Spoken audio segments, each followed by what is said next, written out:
It is Tuesday, March 5th, 2013, and today's screenshot of the day comes from Zolku Elku of the Balmung server, and I'm not sure he wants to be where he is. Good morning, Eorzea. Now Celestine here. A little bit of news that's it's Square Enix related, but not Final Fantasy related per se, and a little bit of information elsewise, and then we also have a special guest today. I'd like to start off by mentioning the fact that, unfortunately, I did not have a show yesterday, and I do apologize, but it's coming to the point now where I've noticed that on Sunday mornings, there's usually not a lot of information being released, both from the developer's blog, the Lodestone website, and technically also their Twitter. So I'll try to keep it up as much as I can, but if there's no news that comes out and I can't get anybody for a interview or just a public conversation, I might just make Sundays my skip day, just so that way I can have a personal day to relax and, enjoy some stuff outside of doing my recordings as well. Let's move on, though, right into our meat and potatoes of today's show. I'm going to start off with here. We've got a little bit of news from Square Enix. As you all know, Tomb Raider came out today. Hooray, I'm looking forward to playing that. Unfortunately, if you look across the pond, there is a small company that kind of released it a little bit early, breaking the street date and all that. You have to be kind of a little bit difficult to police that. I mean, Tesco released it on Friday, and I think Squares might be looking into doing something about that. But you never know. Keep your eyes on things, and we'll probably hear more about this in the coming days. Let's move on, though. I have a special guest here from Massively. Please welcome Elliot. How are you doing today? I'm doing alright. A little bit tired, but otherwise I'm alright. Glad to hear that this morning. So, I understand that you are not just like a reviewer, but you actually do a lot of different articles over on the Massively website. Is that correct? That's correct. In addition to covering Final Fantasy XIV, I also write a weekly column on roleplay. I also write our weekly columns on WildStar and our weekly column on superhero games, but those are a little less relevant to Final Fantasy XIV fans. Well, it's great to have you on the show.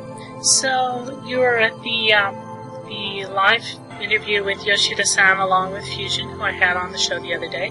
So why don't you give me a little bit of feedback from your perspective? Well, the live interview, that was honestly probably one of the most interesting events that I've had the opportunity to attend. It was great to meet Yoshida in person. I've done a couple of interviews with him in the past, but they've always been by phone rather than in person. The event itself was very wonderfully set up. It was wonderfully run. There was just an energy to the whole proceeding that you can't, even just a text filed, you can't possibly convey all of it. I also did get to meet Fusion in person after having talked with him a few times, so that was nice. Oh, I'm glad to hear that. The guy definitely shows that he puts a lot of his life energy into this. That picture with him collapsed on the floor with the Red Bull, that alone was hilarious. Oh, yeah, Yoshida, you get that kind of energy coming off of him in an interview. Yoshida when you talk to him, he's very genial, he's very friendly, he's very funny, and one of the things that I love about interviewing him from the perspective of working in media is that a lot of developers, when they give you an answer, they'll talk for about 5 minutes about something, and it'll be 1 minute of information and several minutes of, buy our game, please give us money.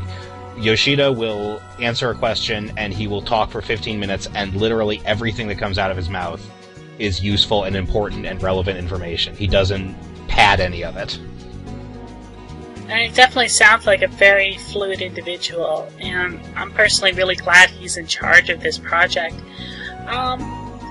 Let's shift gears here a little bit, because I know you've been reviewing and going over a lot of information regarding Final Fantasy from launch until current. What's your experience been like as an industry professional working through this?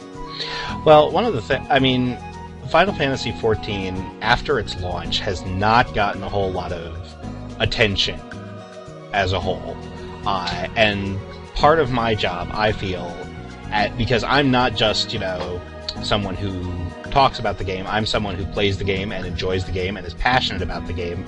So part of my job, I feel, is to make sure that what I talk about passion for the game, and I talk about things that someone who doesn't know the game can follow along. That someone who doesn't understand why anyone would care about this game can figure out why are people so passionate about this? Why does this matter? Why should I pay any attention to this game? So on staff, when anyone has a question about Final Fantasy XIV, they turn to me because they assume I must have the answer, and most of the times I do. I definitely know that you do play a lot. I mean, I've played with you a couple of times too, because you do have a character on Balmung, the same server I was on. But let's take a look here. What kind of experiences stand out to you as a whole, writing about this roller coaster ride, so to speak? Well, one of the more amusing things that I noticed was that when I was first writing about the game, right after launch, and I remember driving down on the day of launch to pick up the collector's edition, which I still have sitting right near my desk. I remember at first, every time I'd write an article about the game, praising anything about it, I would get just roasted in the comments. People would be so upset, they'd say, "Why are you saying anything nice about this game? There's nothing good about the game. This is terrible." And in the more recent months, as we've approached the launch of 2.0 and there's a media preview, if I say anything negative about the game, I get roasted in the comments that would you say anything bad about this game? Yoshida's going to make everything so perfect. How could you say something negative? I suppose it does come with the territory. I mean, we had a really rough start, and Yoshida-san did take over, but that was a huge shuffle. Oh my goodness. Yeah, what was it like from your perspective on that? I remember the day that it happened, that was the day before my column on Final Fantasy XIV was scheduled to go live, and like most publications, I work ahead, so that the stuff that you see coming up on Saturday was not written a few hours ago, it was written a couple days ago. And so it was Friday morning, and I was getting out of bed, and I saw this news, and I just stared at it for a second, and said, I'm going to have to rewrite my column. I have to redo the whole thing, because I can't talk about anything else this week. Because it was just this huge, unprecedented change to say, we're throwing out the old design documents, we're throwing out the way that it used to be, we're changing all of the staff members, and we're just going to go with something completely new. And that's relatively unheard of in the MMO market. Most of the times if something does really poorly, either it's completely shut down or it goes free to play. Yeah, the only game that's doing anything even remotely comparable is Darkfall, and it's somewhat questionable whether or not that revamp is ever even going to launch at this point, because it's been delayed about 100 times. And even then, it's not a case where they're throwing literally the whole staff out and bringing in a whole new crew and a whole new way of looking at things. Yeah, because we discussed this a little bit beforehand, but the fact that Japanese business is a lot different than North American business, especially when it comes to projects like this. Yes, there's a very strong emphasis on seniority and a very strong emphasis on who has already done this before, who is experienced. I forget exactly when it was, but there was a column I wrote a while ago where I was saying, if you're looking forward to the relaunch of Final Fantasy XIV, you should probably be happy that it launched in the state that it did, because if one hadn't happened, then they never would have had the impetus to make this huge change.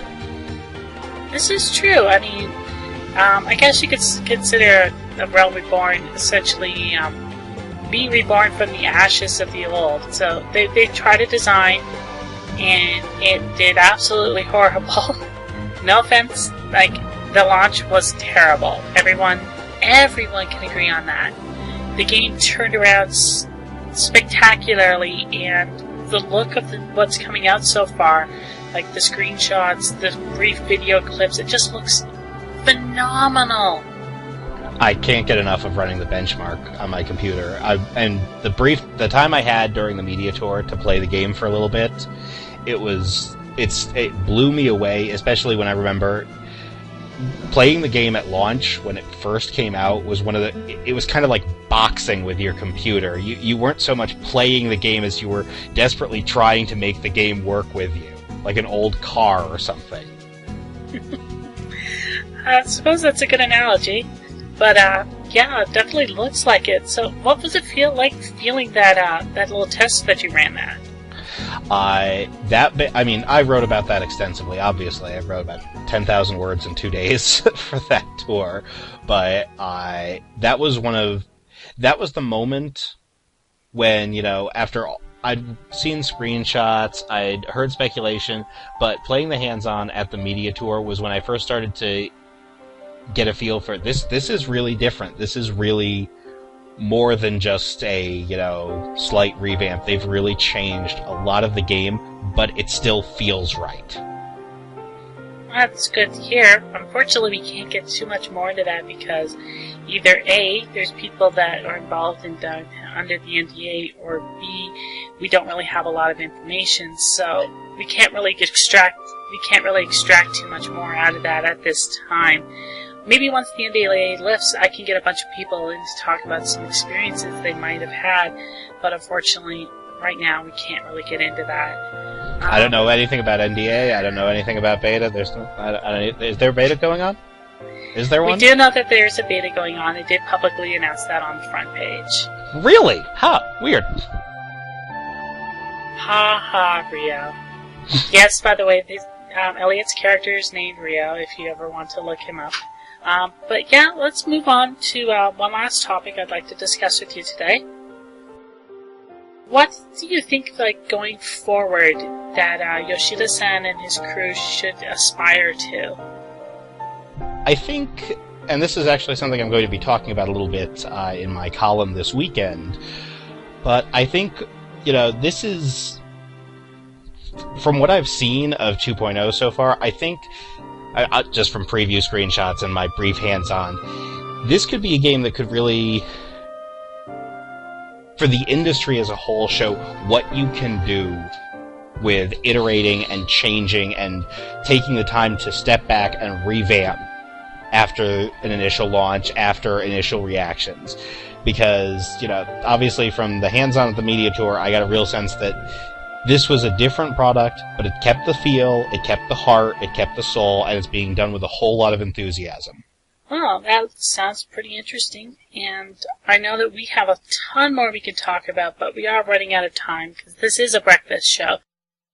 So, hopefully we can have you on again. Sure, I wouldn't mind it. Excellent. Well, that's all we have for today. As always, you can leave any positive or negative comments in the box below. Like, share, and subscribe if you haven't already. You can follow me on Twitter, or you can follow Elliot here on his Massive League webpage, which will be in the description below.